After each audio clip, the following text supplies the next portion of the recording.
கடவுள் எனக்கு சரியான தண்டனை கொடுத்துட்டாரு. கடவுளே, என்னால இது தாங்க முடியலையே. என் மகளை எனக்கு திருப்பி கொடு, என் மகளை எனக்கு திருப்பி கொடு. சார், நீங்களாவது என்ன நடந்துச்சுன்னு சொல்லுங்களேன். என்னத்த சொல்றது ராம், என் பொண்டாட்டியே எனக்கு மோசம் பண்ணிட்டாளே.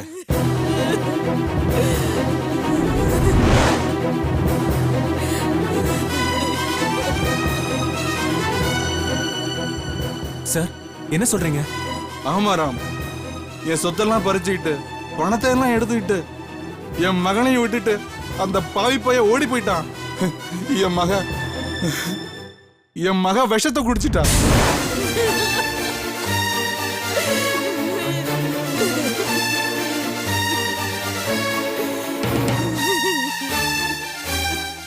அமைதியா இருங்க சார், உங்க மகளுக்கு எதுவும் ஆகாது. ஆண்டி, கண்டிப்பா சரசு குணமாகி வருவாங்க, நீங்க தைரியமா இருங்க. நான் அப்பவே சொன்னேன், இவதான் கேட்கல.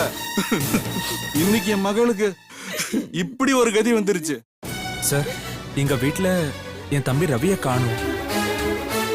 வாசு எங்க போனார்னு தெரியுமா? அவர்தான் ஏதாவது செஞ்சிருப்பாரோன்னு எங்களுக்கு சந்தேகமா இருக்கு.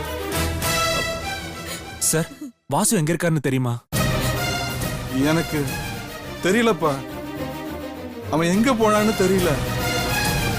ஆண்டி, நீங்களாவது உண்மையை சொல்லுங்க, வாசு எங்க இருக்காரு? என் மகளை இந்த நிலைமைக்கு ஆளாக்குனவன நான் சும்மா விட மாட்டேன். அவன் என் கைக்கு கிடைச்சா அவ்வளவுதான் அவன்.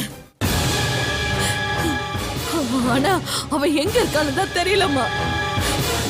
இத பாருங்க ஆண்டி, அவர் கூட சேர்ந்து தப்பு பண்ணது நீங்க. வாசு எங்க வருவாரு போவாருன்னு கண்டிப்பா உங்களுக்கு தெரியும். தயவு செஞ்சு உண்மையை சொல்லிடுங்க. அவன் நல்லவே இல்ல. அவன் இந்நேரம் இந்த ஊரை விட்டே போயிருப்பான். அவன் எங்க போனாலும் நாங்க விட மாட்டோம். அவனை நீங்க வழக்கமா எங்க பாப்பீங்க, எங்க பேசுவீங்கன்னு சொல்லுங்க, அவனை நாங்க தேடிக்கிறோம்.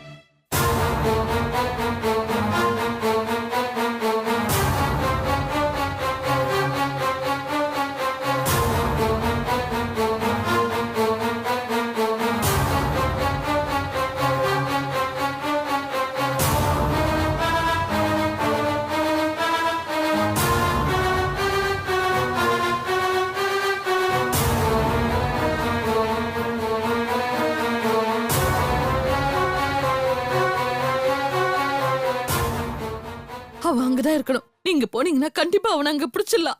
கண்டிப்பா அங்கதான் இருப்பான். ஆண்டி, நீங்க தைரியமா இருங்க, கண்டிப்பா சரசு பொழைச்சுப்பாங்க. வாசு எங்க போயிருக்காருன்னு நாங்க தேடி கண்டுபிடிச்சு கூட்டிட்டு வரோம். ஏங்க, வாங்க போலாம். சீதா, என் மகளை இந்த கதிக்கு ஆளாக்குனா அவனை நான் சும்மா விட மாட்டேன். அவனுக்கு சரியான தண்டனை கிடைக்கணும். கடவுளே, என் மகளை தண்டிச்சிடாத. பண்ற தப்பெல்லாம் பண்ணிட்டு இப்போதைக்கு சரி சரி, கொஞ்சம் அமைதியா இருங்க. நீங்க உங்க பொண்ணை பாத்துக்கோங்க, நாங்க போய் வாசுவை தேடி கண்டுபிடிக்கிறோம்.